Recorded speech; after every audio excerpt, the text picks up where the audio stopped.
I'm Archie Jacobs with Manufacturing Automation. And I'm Ron Buford of the PLC Boot Camp. Ron is a very effective trainer with a different approach that will straighten out a lot of misconceptions about the PLC, not only for beginners, but for those with many years of experience. Ron is going to give us a quick demonstration of the differences between his PLC boot camp approach and other training methods. Well, we've got a long way to go and a short time to get there, so let's get started.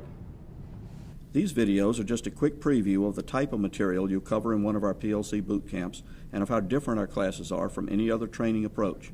Don't expect to sit back and listen to long lectures, and we never use PowerPoint slideshows. Instead, we've built our entire hands-on training approach around a problem-solution format. Basically, we set up one realistic problem after another and then coach you through a systematic step-by-step process of finding the solutions. For our first video lesson, we'll use this simple little light box for a quick warm-up exercise. Even if you're beyond the beginner stage, stay tuned for just a few minutes. This uncomplicated little box has bewildered quite a few top guns over the years. Let's see how well you can do against it. If you want to try our first sample problem at home, a micrologic system will work just fine. Depending on which boot camp class you sign up for, we'll probably be using either an Allen Bradley SLC 504 or an Allen Bradley PLC 5 system to control the light box. And yes, we do have boot camp classes for the ControlLogix platform too. The red X is just to remind you that those processors use a different scan sequence, so some of the material in these videos doesn't quite fit those types of systems. We may cover ControlLogix in a future series of videos. And now here's a simple warm-up exercise for the light box. First, here's how many people try to explain the operation of this little program. A warning, what you're about to see does not follow our boot camp approach, and it is not correct. But unfortunately, this is the way a lot of experienced technicians think PLCs operate. We'll identify and correct the mistakes and misconceptions throughout this series of videos. We'll start with switch A in the on position. Notice that both lamps are on. Many people explain this result by pointing out that the contacts for switch A are called examine if closed or examine on instructions. Many people believe that each contact in the program examines switch A in the field to see if the switch is closed or on. Since the switch is closed in this example, the contacts in the program change state and become true. The PLC processor marks them green on the screen to indicate rung continuity and allows power to flow from left to right through the rungs. Many people say that as the power flows to the right, it reaches the outputs of our program and makes them active, as indicated by the green displays on the screen. These parts of the program are called output energize instructions. Many people think that these work like relay coils, and since they're active in this example, they energize the outputs in the field, which turns on lamp E and lamp F. Now let's turn switch A off, and now the question becomes, what made the lamps go off? To answer that, many people go back to the contacts again. Many people explain that now when these contacts examine switch A to see if it's closed, the conditions are going to come up false. That's because the switch is off this time around. Notice that the contacts aren't green anymore, which means that the power signal will not be able to flow through the rungs. Many people use the term inactive to describe the outputs when they're not being powered, and they say that you can tell that these coils are inactive because they're not being shown in green. Many people say that since our relay coils are now inactive, naturally they can't energize the outputs in the field, and that's why lamp E and lamp F both turn off. And so now we're through with our little warm-up program. Now let's crank it up a notch. Keep your eye on this area right here. We're not going to make any changes to the two rungs we've already checked out, but we are going to slide a new rung right in between them. If you're like 99% of our students, you've already been through someone else's PLC training, and the explanation that we ran through a few seconds ago was probably very similar, or sometimes word for word, to what you've already been taught.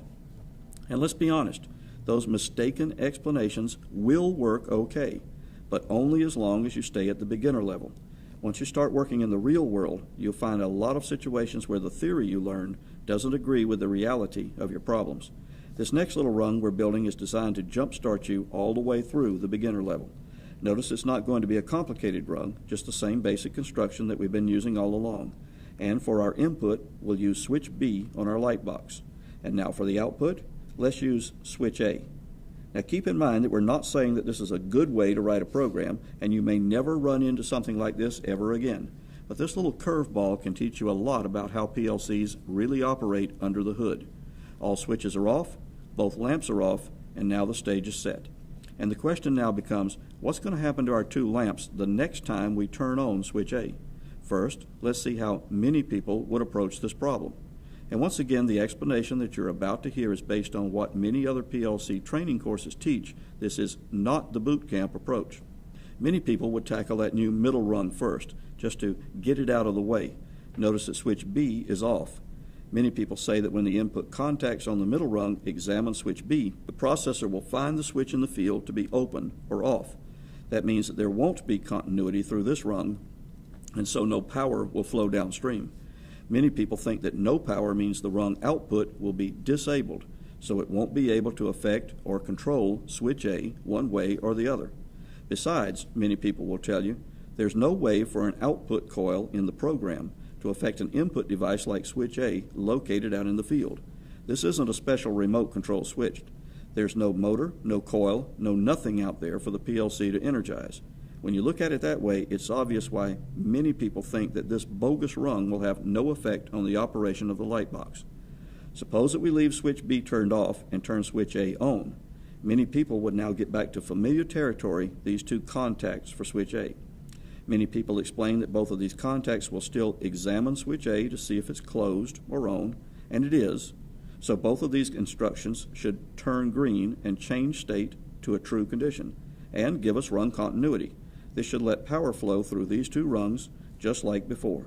Many people would now say that each of these two output coils will have power flowing in, and each will remain active and enabled as long as switch A stays on, and both should turn green on the screen. Many people explain that the two active coils will still do their output energize jobs and energize the output devices in the field. Based on this, many people expect lamp E and lamp F to both come on when we turn on switch A. But just to double check, many people believe that the contacts in the program will examine switch A to see if it's on. The contacts will be true and allow power to flow to the output coils. Each coil will be active or enabled and energize its output.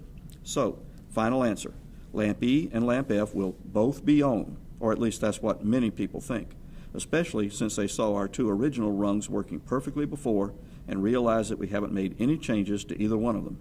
They worked before, they should work now. We'll give you a chance to pause the video now if you don't want the answer just yet. One of the reasons that our PLC bootcamp approach is so effective is that we don't use the old familiar switches and coils explanations. Instead, the real-world material that you'll learn in our classes will take you far beyond the beginner level. And here's what really happens when we turn on switch A. Lamp E comes on, but lamp F stays off. That was totally predictable, and we'll show you exactly why it happens in this series of videos. Before we take a look at the programming screen, remember that we're using a PLC5 and serial port communications for our example. And if you run this same experiment with a Micrologix or SLC 500 system, the real-world lamps will work exactly the same way, but you'll see a different pattern of green on the screen. We'll put the two systems side by side to make it easier to compare. Pick the left side if you normally work with a PLC5, or the right side for a SLC 500 or a Micrologix system. On the light box, switch B is off and switch A has just been turned on, and the reality here is that lamp E is on but lamp F is off, regardless of which PLC system you use. And here are just some of the misconceptions involved in this little exercise. Many people insist that this type of instruction examines a switch to see if it's on. If it worked that way, then lamp F would be on, because switch A is definitely on out in the field. Many people say that when this type of instruction is enabled, then it energizes an output. Well, this one is disabled by switch B, but it's still affecting the program through an input, switch A.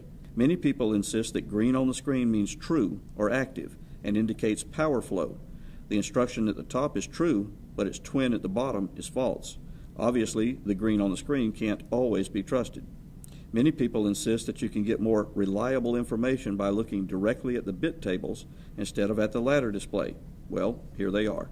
So now the big question, is there a way to make sense of all this? Yes, there is, and we'll give you a sample of the systematic step-by-step approach that we teach in our PLC bootcamp classes throughout the rest of these preview videos. We're going to go a lot deeper than the green on the screen and the switches and relay coils explanations that you've probably heard before.